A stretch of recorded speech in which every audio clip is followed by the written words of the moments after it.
Hi, and welcome back to our 5 days Slate Isles trip. This episode covers our last 3 days, with more of October's challenging conditions.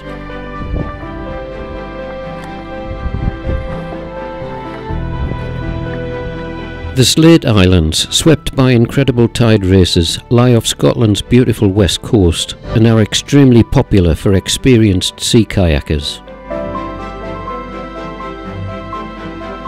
In this episode we travel all of the Slate Isles: Belnahua, Seil, Luing, Easdale, including Fladda and Insh, passing picturesque villages and hamlets of Cullipool, Cuan, Ellenabeich, Claggan, and finally returning to Lunga Estates via Torsa, Shuna and Crewhaven Marina. Belnahua, Day 3. I woke bleary-eyed to a reasonably settled pink sky, but what wind strength would we encounter today? Mull was already up as we set to, with a hive of activity, making breakfasts, packing lunches and packing all of our kit in the waterproof bags, ready to stow in the boats. I've included aerial views of the area we'd travelled and places visited to give some sense of perspective and relationship with one another. As a Slate Isles trip video, I've tried to show images including drone footage of how these islands and the entire area were dramatically changed by the many decades of slate production. Fladda, where we'd called in to visit Mike and his niece to enjoy a lovely cuppa with them the previous evening. Belnahua has apparently been mined since prehistoric times and was once home to 200 people. It even had a shop and a school. Sadly now only the crumbling ruins of the slate workers' cottages are all that remain. A fairly leisurely start, and with boats packed we were soon back on the water.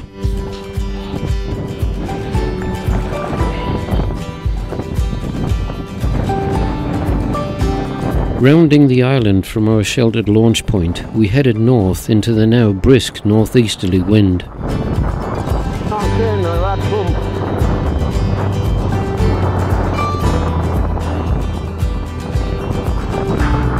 Our next port of call was the small beach at Ellenabeich, nestled in behind Easdale Island.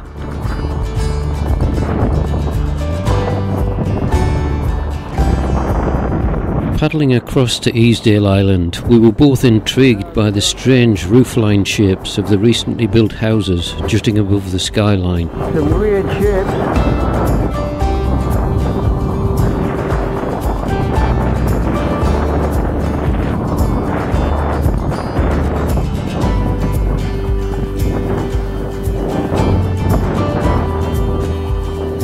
The old staithes where over the years many boats would have been loaded with tons of slates, bound for any number of destinations around the world. I always call in on diving friends Wendy and Graham, who live in the old coach house dead ahead of my kayak.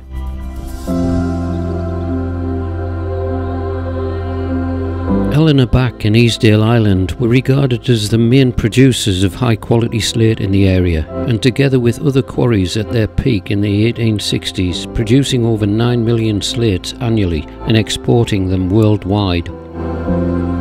These pits were quarried to remarkable depths of over 70 metres, some almost 90 metres deep. The hearts of most of the Slate Islands were quarried so extensively that they only left a thin outer shell to resist the pressure of the sea. Consequently, in November of 1881, during a violent storm, the sea breached these many thin barriers, flooding the 240-foot pits. Without the availability of pumps, the workers were left penniless and brought about the demise of the slate industry.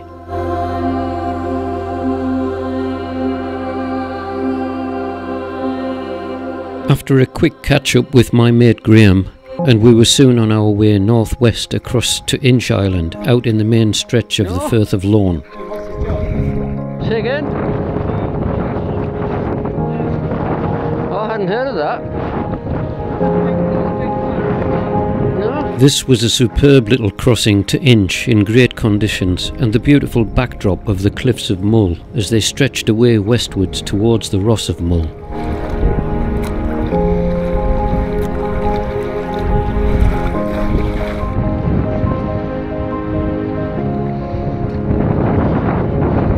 As we rounded the southwestern tip of Insh, it brought back wonderful diving memories from this location and some of my deepest underwater cliff dives. At 65 metres, this was pushing the very limits of compressed air diving. These days, with the availability of mixed gases, much greater depths are achievable, giving much longer dive times too. Stunning crags along Insh's steepened west side came into view.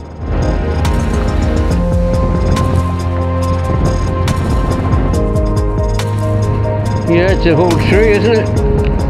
A whole tree. We passed a floating tree drifting on the tide, representing quite a hazard to any small boats in the area.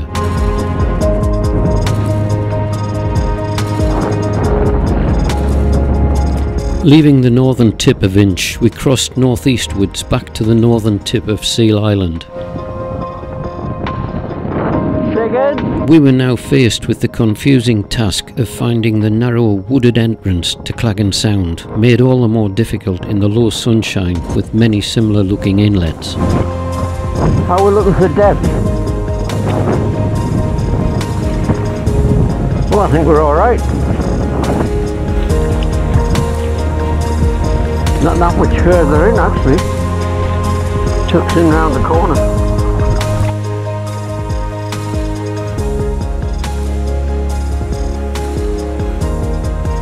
So there was another white nav marker down that slot that I went down. Tide and depth of water in Claggan Sound is also another important consideration. Tranquility and abundant wildlife is a joy to behold in Claggan Sound.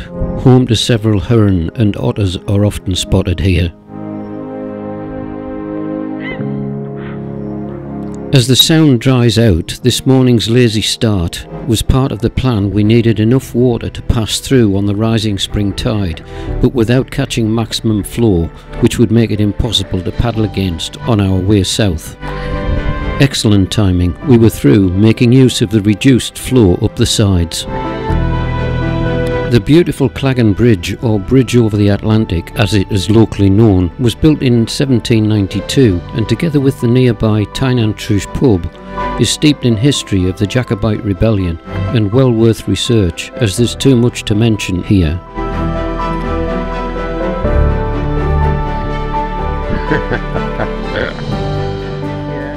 South of the bridge now, the sound widened and we passed Balvicar's harbour, set way back on the right.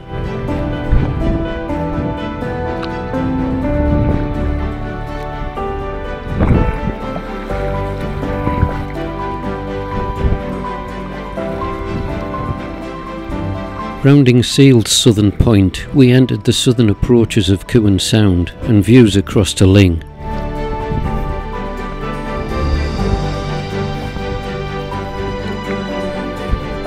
It's not far round from here, is it?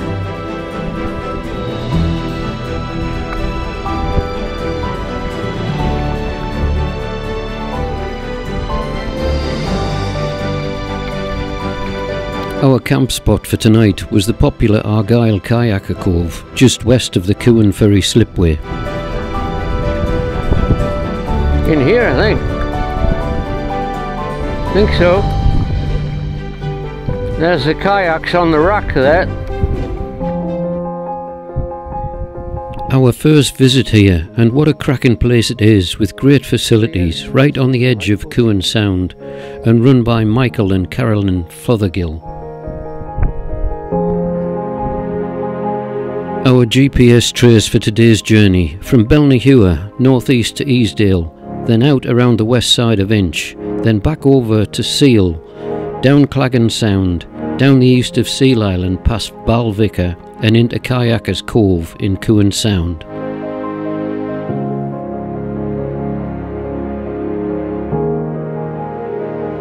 Will and I would meet up with our usual kayaking group tonight and hopefully arrange part of tomorrow's trip with them before returning to Lunga Estates. The local bird life made their presence known with prolific bird song, and this little robin was so tame it came to join me for my evening meal.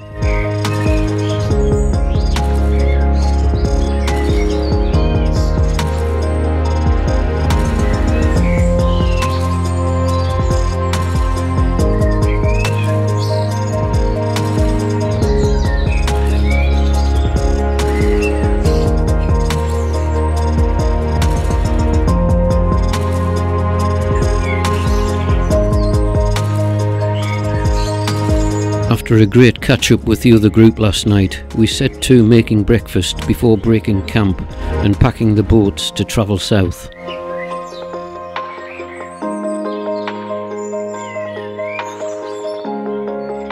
Will and I had planned to eddy hop against the north-going flood tide down the west side of Luing and meet the others at the south end for lunch. They'd be paddling clockwise around Luing in their empty boats, returning to Kayakers Cove before driving home. Our plan, however, went slightly awry later when I came up with a crazy playtime plan suggestion, which I'll explain in more detail a little later. But for now, there's a little clue in this map route.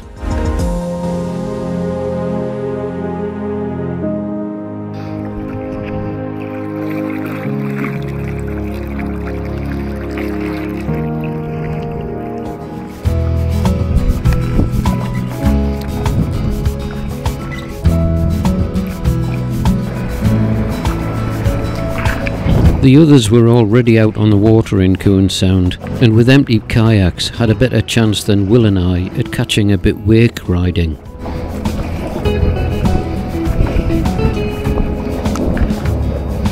I think that ought to came up on your right side. Yes. Tis. Tis. More wildlife encounters, but a little fuzzy post-production digital zoom required to show this otter feeding.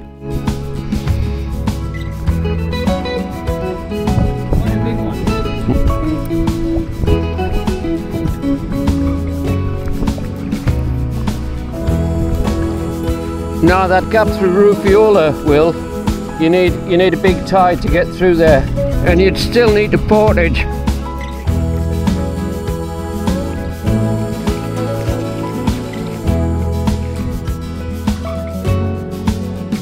The dark shape was just too far away to decide if it was a sea eagle or a crow.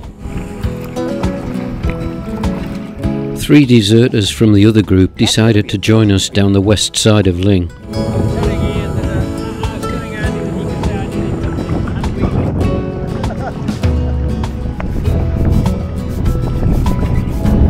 The banter is always brilliant when you get these guys together. No, I knew who would have instigated it. That man there in the... Oh, the man that was nearly in there.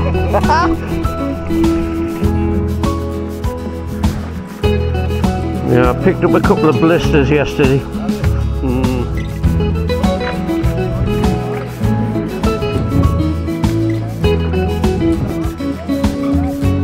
Passing the shiny white houses of Cullipool, home of a bygone Slate community, which now hosts a Slate museum and well worth a visit. It was around now when my stupid head started running away with a suggestion for the others, as I know how keen they are for playing in fast tidal races. At this point I hadn't factored in that this could come back to bite me on the bum later. Res picks up a run as we feel a little tidal stream against us at this point.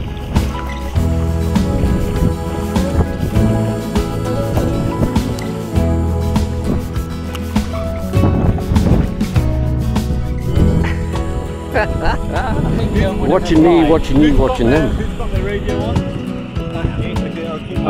Mine's never on. You know, I'm a conservationist. I'm conserving my battery. Right, did you guess my suggestion? As today coincided with one of the biggest spring tides of the year, and in about an hour's time, Grey Dog's tidal race would be on maximum flow from east to west.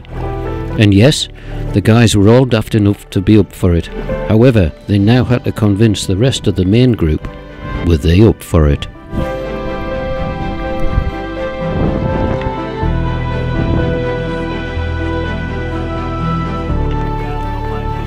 Do you want a beanie hat?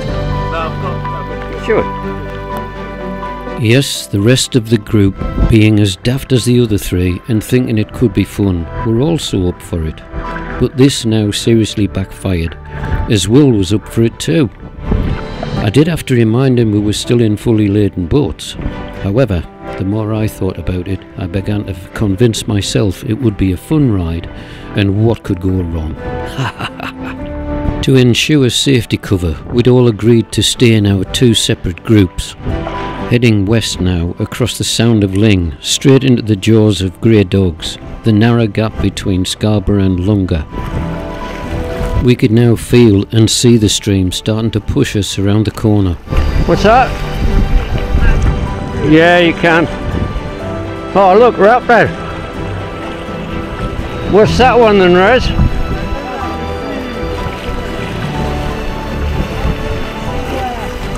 Yes, one of the resident sea eagles that inhabit Scarba.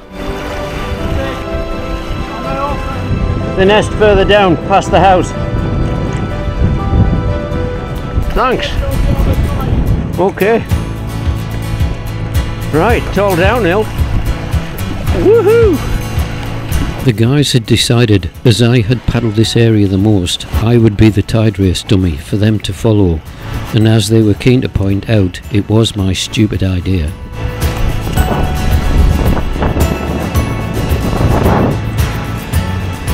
I headed out towards the island, but the race was going like an express train. A quick look to my left and I could see the turbulence coming up fast.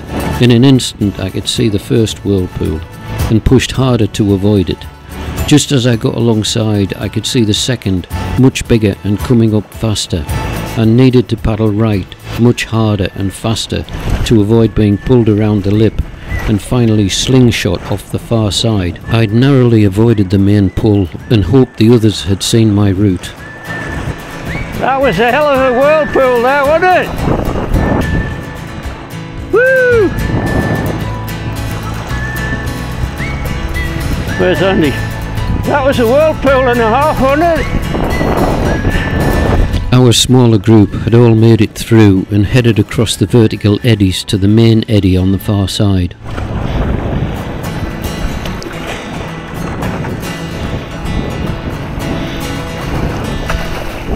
Jones there. I'm not sure it's not Roz. Is it Vanessa? Could be. Yeah. That's Ian coming down now. Should we go in and join them and help her? No, let them deal with it.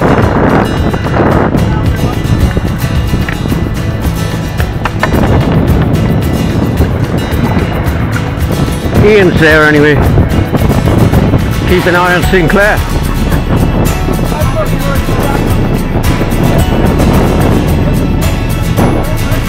Yeah, they will.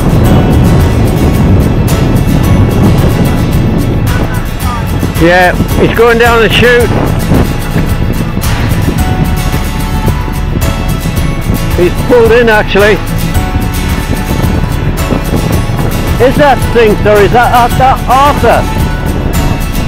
No, they got her back in the boat alright. I hope they got a paddle. She had a paddle. Right. That was vicious, that whirlpool though.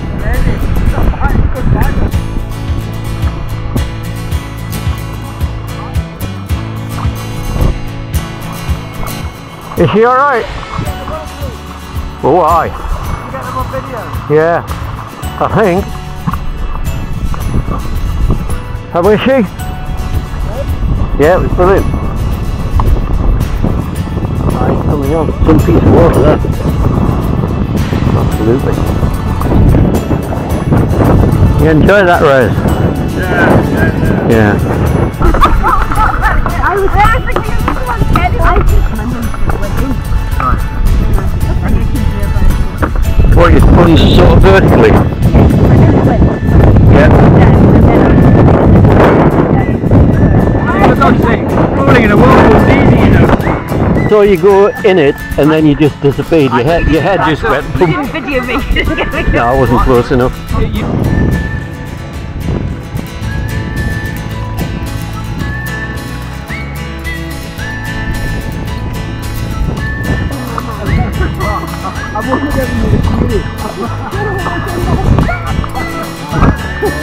I've been through on full flow before, but hadn't seen or experienced grey dogs race as fast before.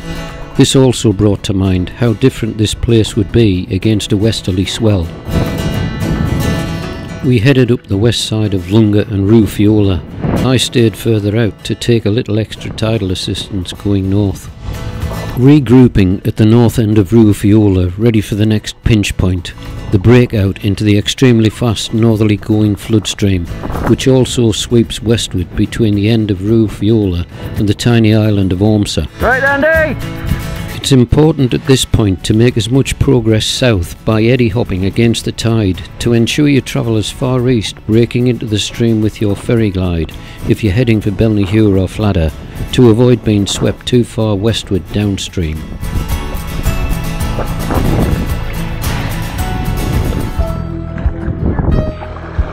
Yeah, keep going until they catch up and we'll all go together. Yeah, the others there. Derek and Andy there. Okay.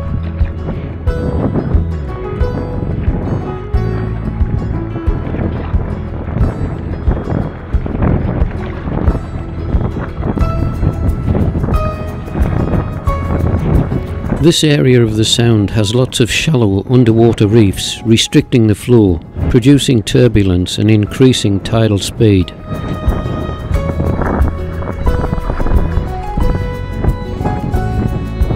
The strategy of gaining as much southerly ground against the tide down the east side of Rubha Fiola paid off, allowing us to cross the strong tidal flow to Fladda without too much work.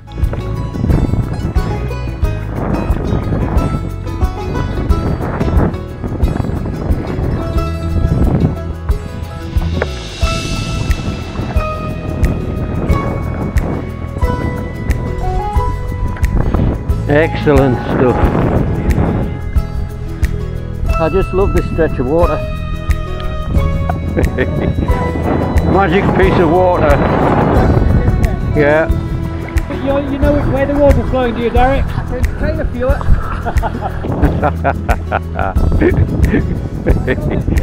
Fladda's tide race was still going strong past the island, and it's quite easy to get caught out in, being 2 to 3 miles from land.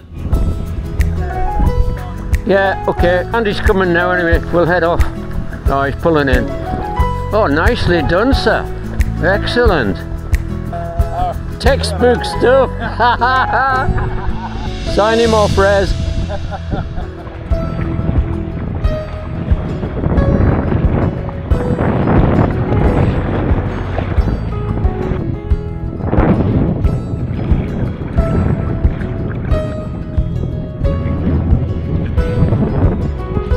Doing 6.3 there, not doing a thing, not paddling at all. Crossing Fladda's race back to Ling, we headed towards Cullipool, allowing our drift to take us north towards Cuan Sound.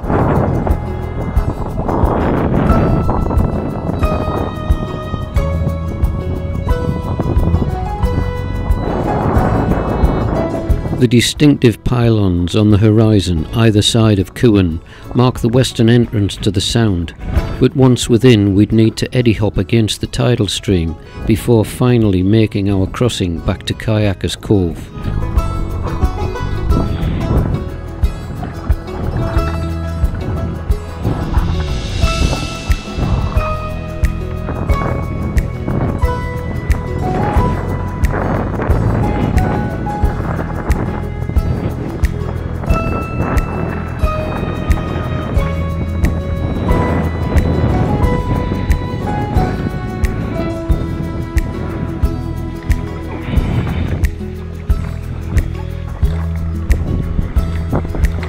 A final push across the stream, and our hard work was rewarded in the shelter and landing spot at Kayakers Cove.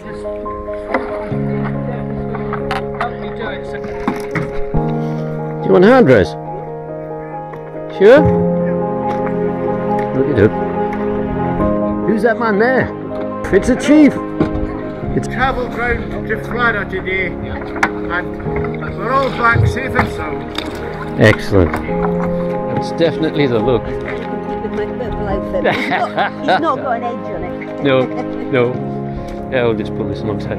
Mind your legs. Our GPS trace relives a cracking day's kayaking from Cuan down the west side of Ling, past Cullipool and lunch near Ling's southern tip, then across the Sound to Scarba, through Grey Dogs with much excitement, then up the west side of Lunga and Rubha Fiola, north to Fladda, then east back across the Sound to Cuan. A great day, a very respectable 16.4 miles and great fun. Can you bring my paddle up, Will, if you're going down? You got anything else to get? Yeah, that's fine. I'll bring your paddle up. Well, it was back out with our camping gear, after it had been out for a wee ride in our boats.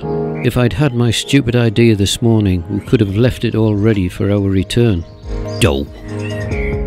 We had said our goodbyes to the others, had a wholesome meal and a good chat, then it was off to bed.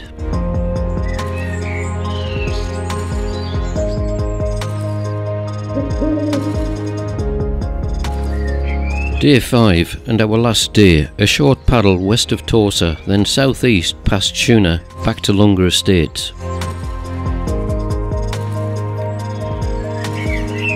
An empty and serene campsite. This had been a lovely couple of nights, but it was now time once again to break camp and repack the boats for more kayaking. A big shout out to Michael and Carolyn Fothergill for a great campsite. We'd check out the tiny channel that separates Torsa from Ling, only navigable around high water and usually requiring a spring tide. Yeah. We ferry glide across that side and then we'll go and take a look at Torsa, see if we can get through.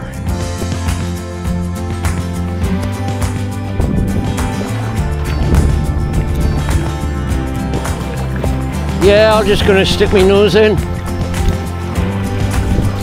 Cuan's ebb stream was working well, and with the short ferry glide we crossed the main sound, avoiding being swept eastwards around Torsa's north end.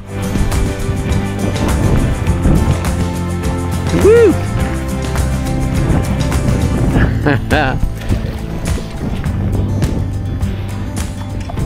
Doing 7-2. Yeah, that's the site we used to dive from. Take the boat and the boat trailer over. Great memories of some extreme diving in this area with good mates of mine. Exhilarating drift dives being blasted through Cuan Sound's underwater canyons with a good tide running. It's like looking for Claggan Sound, isn't it? The tiny sound is hard to spot as it's nestled in the indented wooded coastline. Good. Excellent. Job's a good one. Must be the farmer for putting his sheep on the island. Because that's a ford there, isn't it?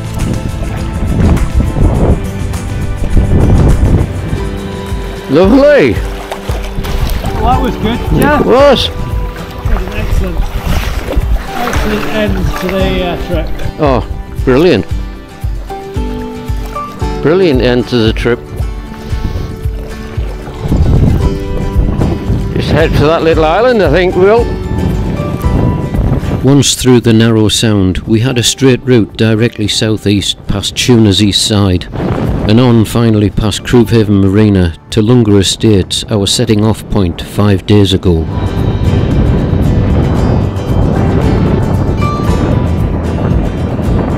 The wind still hadn't eased for our last day, with a final blasting from the long easterly fetch straight out of Loch Melford.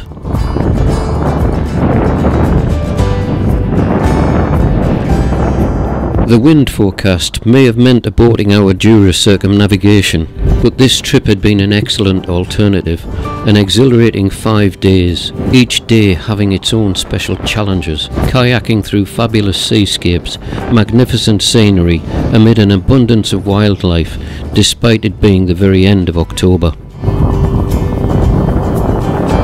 The 5 miles or more seemed to have gone so quickly, as we were soon passing Crewhaven Marina on our left, almost back to our final landing spot.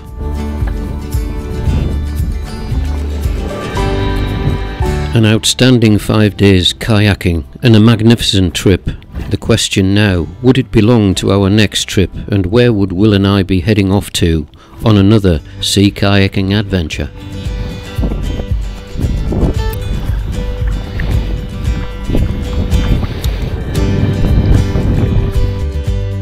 Well, Will, what a little adventure.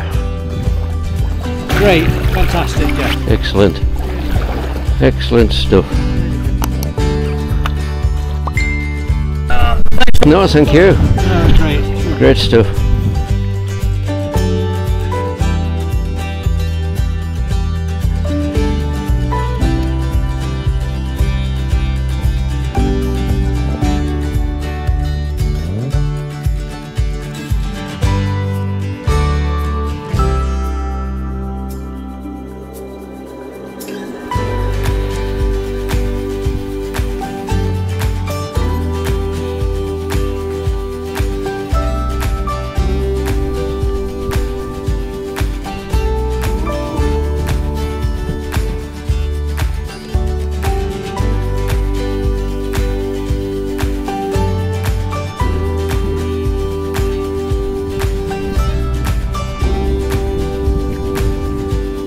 I hope you've enjoyed being with me on this adventure.